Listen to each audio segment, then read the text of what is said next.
Good afternoon, friends.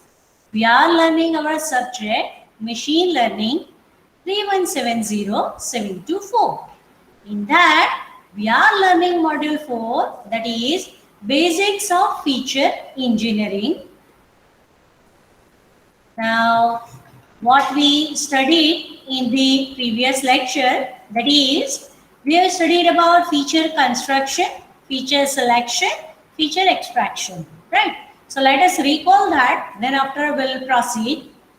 Feature construction process discovers missing information about the relationship between features and augments the feature space by creating additional features. What is feature selection versus feature extraction? Extraction is getting useful features from existing data. It creates brand new ones too. Selection, what is that? That is choosing a subset of the original pool of features. So this is what we have studied in the previous lecture. Let us proceed. Encoding categorical, that is nominal variables. Now let us take the example of data set on athletes. A little bit we have talked of this. Let us continue from this so you can have the complete idea. Fine. So let us take the example on the data set of athletes. What is there in it? Age is there, city of origin, parents athlete, and chance of win. Now parents athlete is of yes no type. This chance of win is also of type yes no. City of origin is having the tags, that is say city A, city B, city C, right? And this age is only which is numeric, right? And many a times it is required that we should have the numeric data for machine learning algorithms. It depends on which algorithm you want to use, but we are just now learning that encoding categorical variables, right? So whenever the categorical variables are there, and if you want to convert that, how we do, right? That's what we are interested in knowing. So these are the features available, right? The feature chance of win is a class variable. Typically where this yes no is there is class variable. You can say here parents athlete, for that also yes no is there. It depends on your problem, right? Typically it is the case. I did not say always it is the case, right? I said typically it is the case that yes no, that is the decision attribute, or we can say it is the class variable. Not always, right? Because it can be having the other attribute also having the same thing, but depends on the particular problem. We are having the class variable, right? Which decides whether the prediction will be yes or no, or whatsoever classes are there. Not always yes no. It can be having different class also, right? Whether particular people will play or not. That is also you can say yes or no type of problem, right? You can say that whether the person will buy computer or not, that is also yes no type problem. You can say that person who will buy computer will be of type old, middle age, or you can say child. So there you can say it is the question of three classes, right? So it depends on the particular situation. You can be having the number of classes available, and you can select whatever is the class variable, but that depends on the particular problem only. It is nothing like it is general. Typically yes no is the decision attribute. Okay, fine. So let us proceed. The feature chance of win, this chance of win, right? This feature name chance of win, which we want to use in the machine learning algorithm.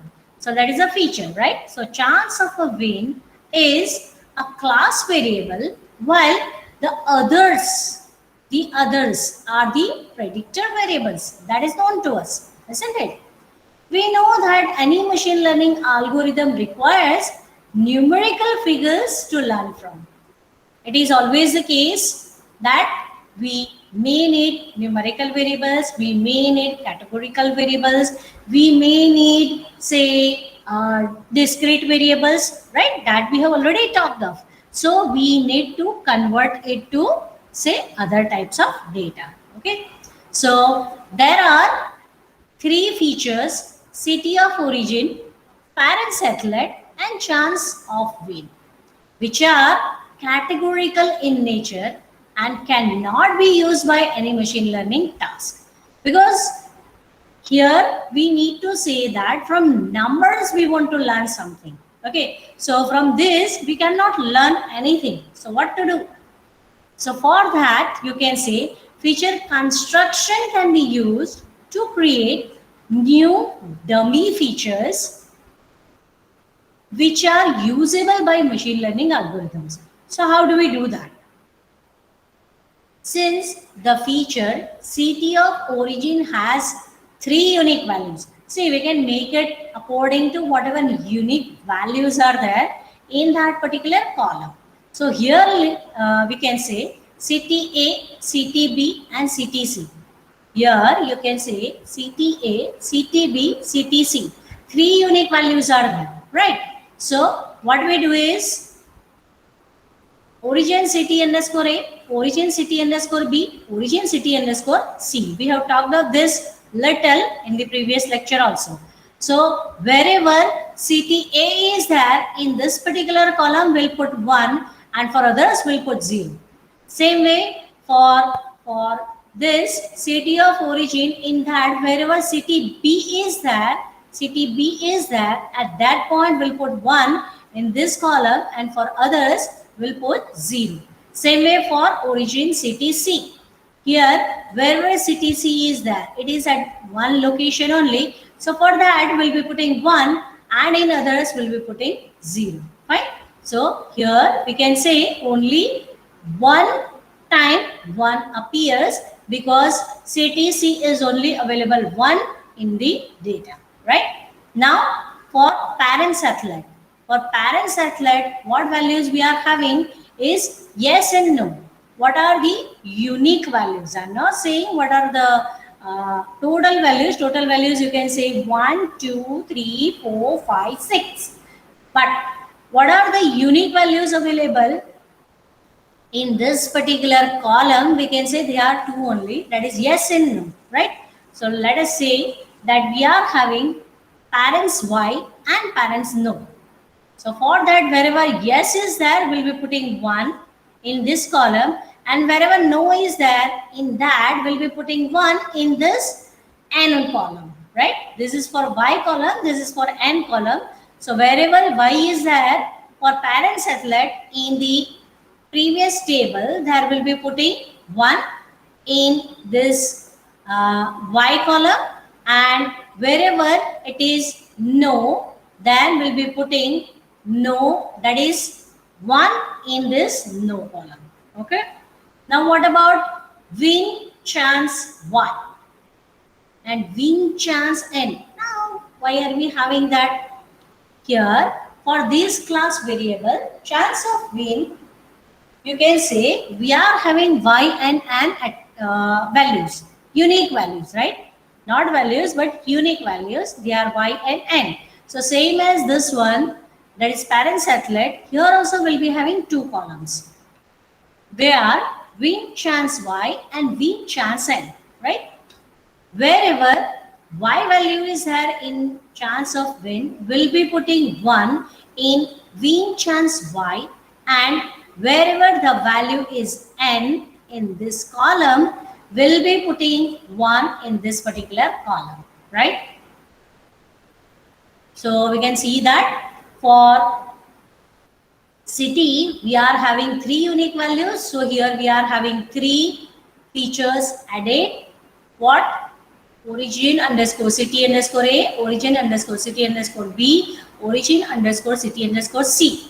For parent satellite, we are having 2 unique values, yes and no. So we can say parent underscore athlete underscore y, parents underscore athlete underscore n. Now, for wing chance also we are having two unique values. So for that also two features are added, and for them we have given the numeric values now, right? So what is that? Encoding the categorical variables. That's what we have just done.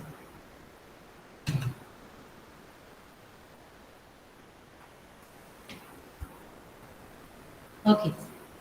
In the same way, dummy features parents athlete Y and parents athlete N are created for the feature parents athlete and win chance Y and win chance N. I have just told you, right? The dummy features have value 0 and 1 based on the categorical value for the original feature in that one, right? Now, the second row, this one is what? Had a categorical value CTB for feature city of origin. So the newly created features in place of city of origin, that is origin city A, origin city B, origin city C, will be having the values 0, 1, 0, right? This is an example. I have already explained you. I'm just showing you with the slides so you can remember that, right? Same way for the, you can say parents athlete Y, parents athlete N will be having the 0 and 1 attribute, right? For chance of win, what we can say, which are categorical in nature and cannot be used for the machine learning task. So we'll again do the same, that is chance of Y, chance of N, right?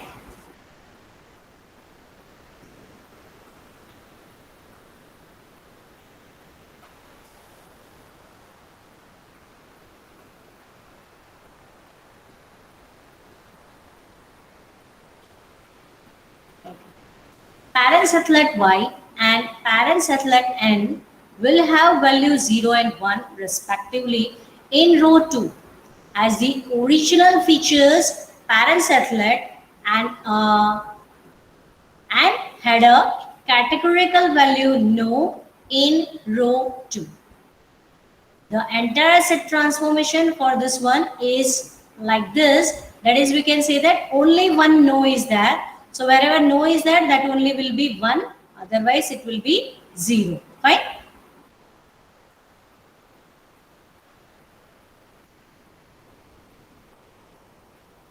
Now, we see the features parents athlete and chance of win in the original data set can have two values only. So creating new features, that is two new features from them, is a kind of duplication. So what we mean to say is, see, the way we have created the table is, wherever we were having say yes, no, right? Now you can say we have created two attributes for that. That was say athlete yes and athlete no, right? We have created this way.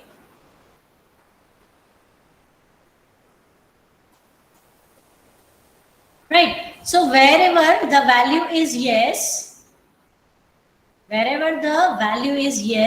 here we can say value is yes. So we have put 1 here. Here this is no, so 0.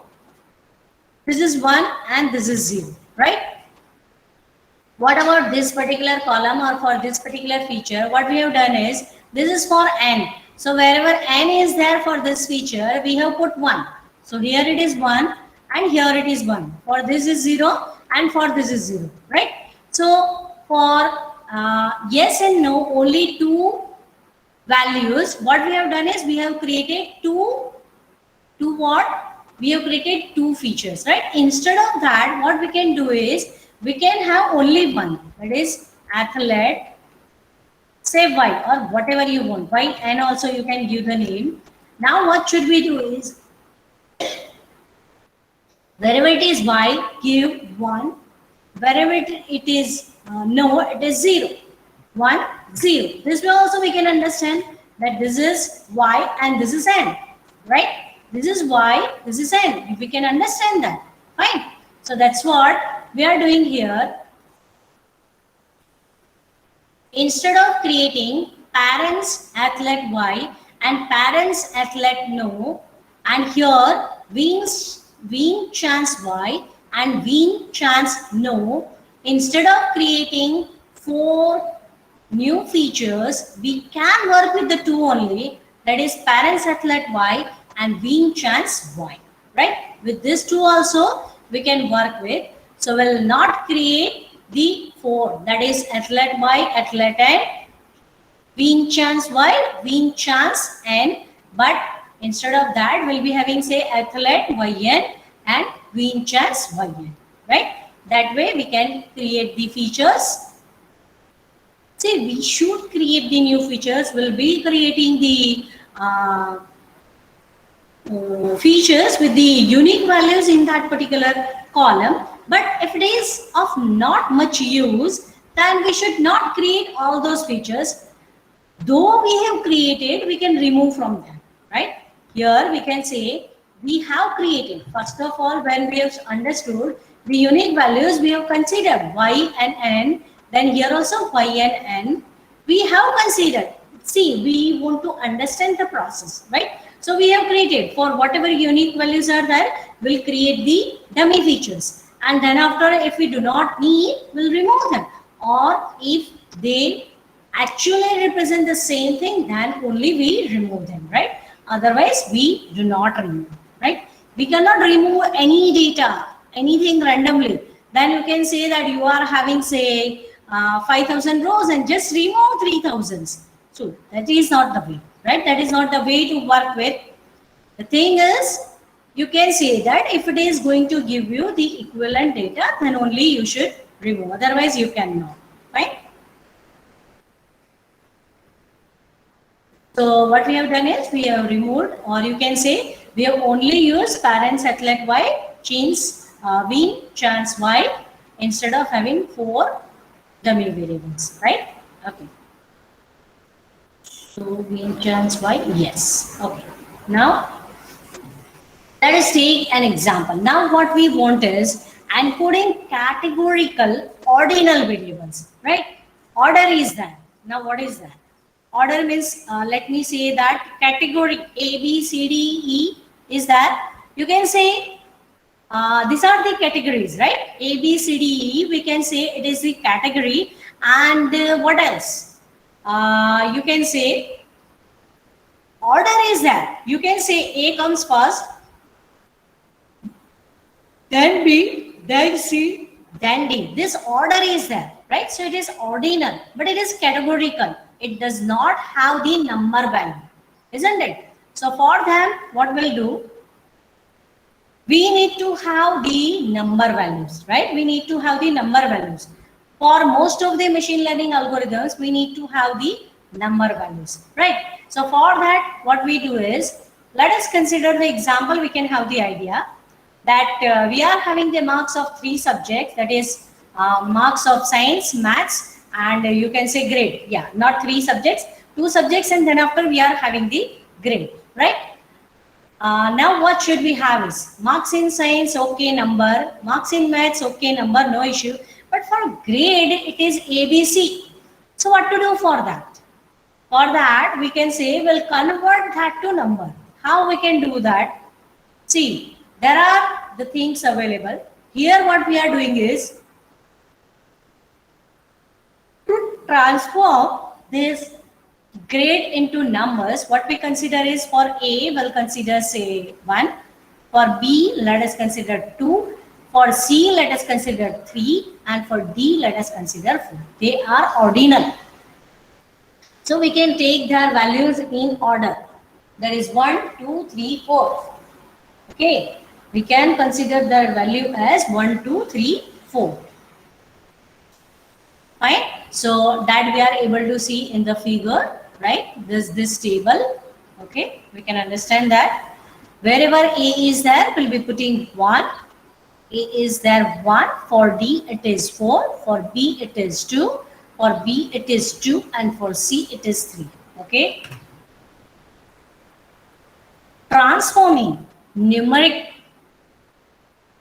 or continuous features to categorical features. Now what is that? For transforming a continuous numerical variable but continuous. What do we mean by continuous? Typically we used to say that continuous, that means the real numbers are there. Real numbers means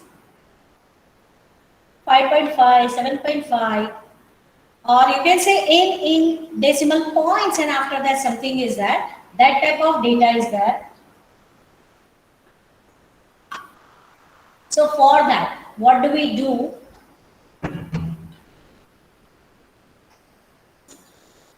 For such continuous numerical variable, we want to convert them to categorical variable. As for example, we want to treat the real estate price prediction problem, which is a regression problem, as a real estate price category prediction, which is a classification problem, right? In that case, we can bin the numeric data. What do we mean by bin? Bin means in one category you are dividing. For example, we can say we have taken that example before also. So let me show you that, then I'll tell you here. Here you can say the age is say less than 25, or let us consider it as less than 18. Then we'll say them as child. If it is between 18, then we can say it is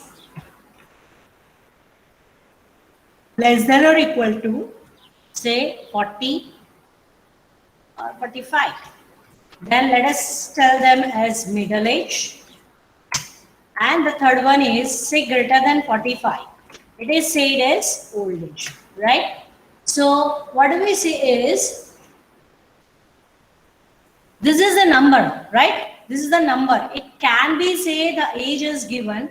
This is the full value I have considered. Otherwise it can be say 18.5. Your age, when you are specifying your age, you can say that it is 18.5. Say you can say, oh sorry, here we consider for child. So you can say 10.5, say 5 or 4.6. You can say this way, isn't it? So this is the real number. This is the real or continuous number. To them, what we are doing is we are making them categorical. How we are making them categorical? By creating the beans. Beans are the groups. You can say the groups with the range specified, right? With the range specified. That is, for example, here something like this is there, right? So less than 18 means child. From 18 to 45 is middle age, and for greater than 45 it is old age, right? This example we have taken before also. So what we do here, that in that case we can bin the numerical data into multiple categories based on the data range. Data range I have shown you, right? Less than 18, that is, you can say 0 is less than or equal to, age is less than or equal to what? 18. Less than or equal to? No, less than 18, then it is child, right? The way we have considered here, this is considered as the 0 is less than or equal to x is less than 18, right? That is considered as child. Data range I am talking of, right? Here the data range is say 18 to 45, and here we can say greater than 45, that is old age, right?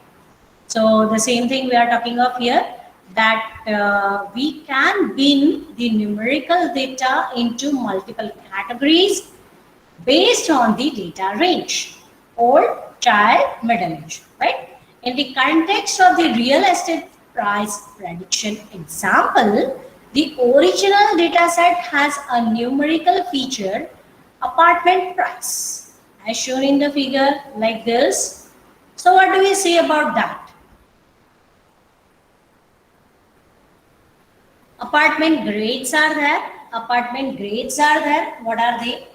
Median, low, medium, low, high, right? Medium, low, high. This way it is given, right? So what we can do for this is, for low, let us consider one.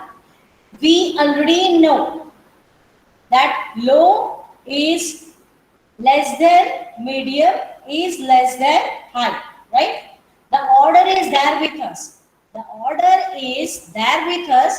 So what we can say is, for low we can have 1, for medium we can say 2, and for high we can say 3, right? The order is known to us. So we'll be taking the values, those also will be according to that, right? So we are doing for low 1, for medium 2, for high 3, right? These values we have taken. Now, specific feature construction.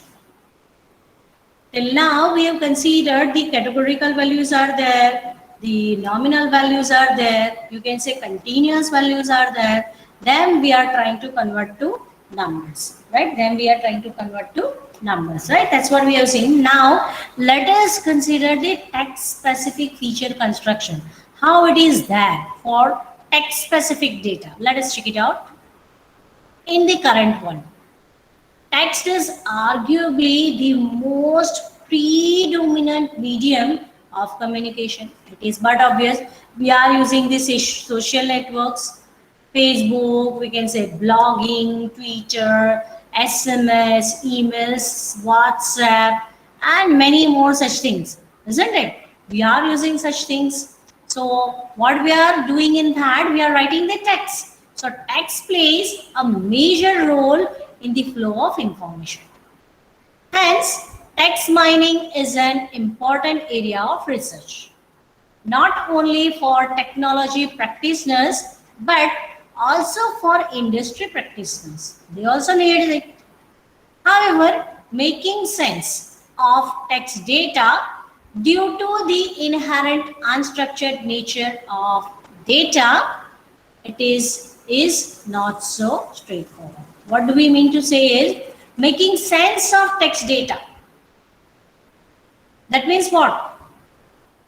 If I give you this particular PPT, it contains the text. Can you understand that? What it is having? Can you understand? You can say, we can read it, we can understand what is the meaning of it. No, I am not talking of that. I am talking whether you will be able to say some prediction, whether you will be able to understand some features out of it. No, it is simple text. So how can you say that this is the feature and its count is this, or you can say that whether we should consider this feature or not, or what? How can you understand that? Can you understand that from this particular simple slide? No, you cannot, right? So what you have to do for that, right? What you can say, can you say that in this particular slide we are having Facebook word 5 times found? No, it is available only once, but I meant to say that, do you have anything which you can say on from this particular slide document? You need to have something. So what do you need to have? You need to have, like, say what are the words, then you can say you may count them. You may count the similar words, like say dunya is there, world is there, right? Synonyms I meant to say is, so for that we should have the one word only, or you can say that word is found twice or thrice, that way you can consider, right? So all sort of such things are not so straightforward, because the text data is not having always the structured data, right? Structured data is where you can say HTML is there. Inside that we are having say body tag, inside that we are having say other tag. The structure for HTML also it is having the structure, but say you can say start tag is there, then end tag is compulsory, that is not there, right? That is not there. If we are talking of the XML, it is well defined structure, right? It is having well defined structure. Whatever text starts, it must end. Whatever start first, that must end at last, something like this. Is it so? No. Inner tags for them, we can say that whatever text start first, that will end first, right?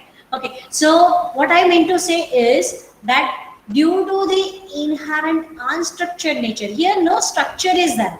You can say map PPT is there, this bullet is there, it is structured. See, structured in the way we look at it, right? The way we process it is not structured, right? So due to the inherent unstructured nature of the data, making sense of this data is not so straightforward. In the first place, the text data chunks that we can think about do not have readily available features. That's what I have talked about. Which are the features on this particular document, or you can say this particular slide text? Can we say anything about that? No, we cannot say, right? So what it is saying that the text data chunks that we can think about do not have readily available features like structured data sets on which machine learning tasks can be executed, right? All machine learning models need numerical data as input. So the text data in the data sets need to be transformed into numerical features. So there is a need and we should know how to do that. Text data or corpus, which is the more popular keyword, is converted to a numerical presentation, follows a process is known as vectorization. What we do is the text data or text corpus, we can say, is converted to numerical presentation through whatever process is told as vectorization. In PDS, we have done that. In process, word occurrences in all documents belonging to the corpus are consolidated in the form of bag of words. There are three major steps that are followed. One is tokenize, second is count, and third is normalize. So what we do, this is the text given to us. Now what will we do for this? Is we can say that first of all we'll be having the bag of words. We'll consider bag of words. That is, unique words will extract from this particular document, right? Thereafter, we'll be having the count of words in that document. If you are having more documents, you can say that count of a particular word in particular document. That's what we'll find, right? Then after we'll normalize that with different ways. In order to tokenize a corpus, the blank spaces and punctuations are used as delimiters to separate out words or tokens. Let me say for this particular sentence, let me copy this sentence and let me show you the tokens, right, or words. This is the sentence available to us. Now what do we want to do is we want to have the words of this. So here you can say in. This is normal word, isn't it? Still, let us say order to tokenize, then say a purpose, right? Something like this is there. Many more words are there. Let us say that this many words I have separated. How did I separate them? Using the blank space. Using the blank space in space order. space 2, space 999, space space corpus, right? Comma. Maybe say some people are putting space, some people are not putting the space, but with comma also we can separate out, and you can say the, blank, spaces and punctuations, right? So this is what we have separated from this particular sentence, and we have collected the bag of words. Now from this bag of words we can say that uh, there's to, a, the, and, right? These are the normal, what you can say, normal words which are being repeated many a times. So typically they are being called as the stop words, and we do not consider them as the bag of words. So we remove them.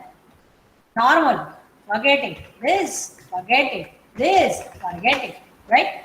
So this we can remove from bag of words. So that is normalization we do after getting the words, right? That we can do, that is stop words, right? Those will be using. Now, what we do is, number of occurrences of each token is counted. How many times these words are repeated in the particular document, that will find if we are having the many documents. So in each and every document, okay, if I am considering the word, say machine learning, so that word is available in which particular document, and in that document how many times it is being found, that also being counted, right? A matrix is then formed with each token representing a column and a specific document of corpus representing each row. Each cell contains a count of occurrence of the token in the specific document, right? So let us see the matrix. You can say this, house, build, filling, well, theater, movie, good, lonely. Now for a particular document we can say we have created the matrix. How we have created the matrix? That is, you can say that this, house, build, filling, well, theater, movie, good, lonely. These are the what you can say, words available. Words available. Which words? Unique words available, right? Now here what we'll be writing is, here we can be writing it as document number. Say document 1, 2, 3, 4, 5, 6, 7, right? And you can say in document 1, this word is available 2 times. In document 1, house is available 1 times. In say document 2, document 3. For document 3, if I want to say for this, I can say in document 3, feeling word is available 2 times, right? So here we are having the words. Which words? Unique words. And here what we'll be having is, we'll be having the document number, right? So in that, this particular word is available how many times, that is being written, and that way we can say that the document term matrix is being created, right? And also it is called as the term document matrix, document term matrix or term document matrix, right? And this will be the input to the machine learning model, because now we are having the number values. You can say, but title, they are the words only. So that is a text data, you can say. Is it categorical data? No, it is not categorical data, it is text data. But see, whatever data we are giving, the columns are having the names only, right? But the data, what we are having here, that is the number, isn't it?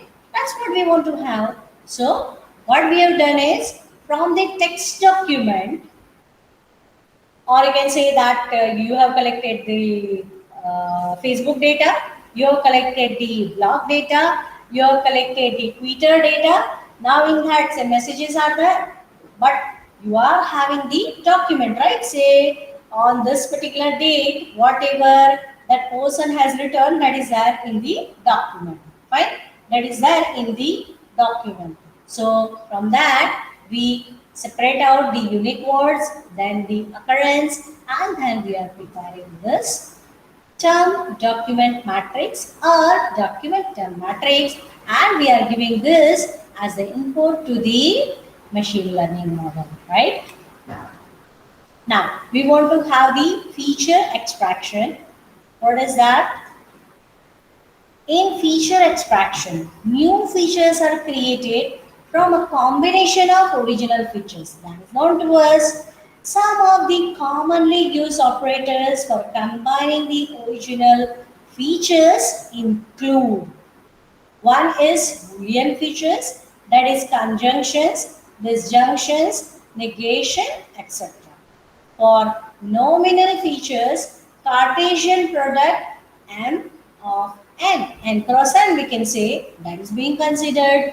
For numerical features, we can say mean, max, addition, subtraction, multiplication, division, average, equivalence, inequality, etc. are being used. For example, let me say that we are having the salary of each and every month. Say 12 columns are there.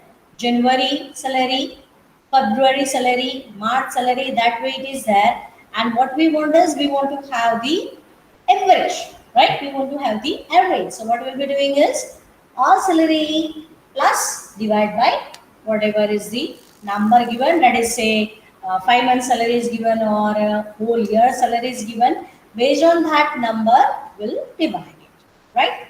So we'll be getting the feature extraction, right? That is for number value. Number value. For nominal, we can say will be having the Cartesian product. For Boolean features, we can be having conjunction, disjunction, negation, right? We can have. Okay. So now let us take the example and try to understand. Say we have a data set with a feature set Fi. We are having F1, F2, up to Fn features.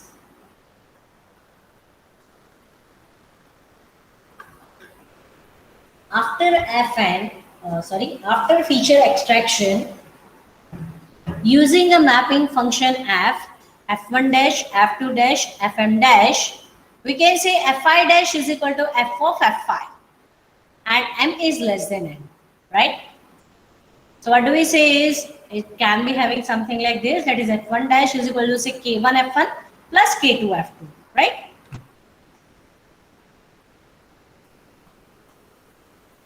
Feature extraction example. Now in that, let us say that here we are having fit A, fit B, fit C, fit D, and that we are converting to fit 1 and fit 2. That we are converting to fit 1 and fit 2. For that we are having the equation, that is we can say for fit 1 we are having 0.3 into fit A plus 0.9 into fit A. For fit 2, fit A plus 0.5 fit B plus 0.6 into fit C, right? So this is what is the equation we are using to have the feature extraction, right? We are mapping the values to other table using this formula. Is it only this formula? No, it depends on your problem. It depends on your application. Suppose we are having, you can say for the apartment, right? For the apartment, what we considered, for apartment we were having the length and breadth. So there we consider the area. So area, how do we consider is length into breadth, right? Into breadth. That's what we have considered. Fine. If we are having salary, what we have considered is, for that we can say we have considered the average salary. That is, you can say summation of all salary and divide by n, right? That's what we have considered. So what do we mean to say is the equation or relation, the way we want to have Meri Marzi nahi, okay? It is nothing like Meri Marzi. It depends on your problem statement, your application. whatever is that we can take, right? So here, say the example is given where this is the relationship, then you can have the new features created from this existing one as this one, right? The equation is here. Now the feature extraction example, or you can say the typical algorithms which are being used, they are the principal component analysis, the singular value decomposition, and say linear discriminant analysis, right? These algorithms we'll see in the next lecture.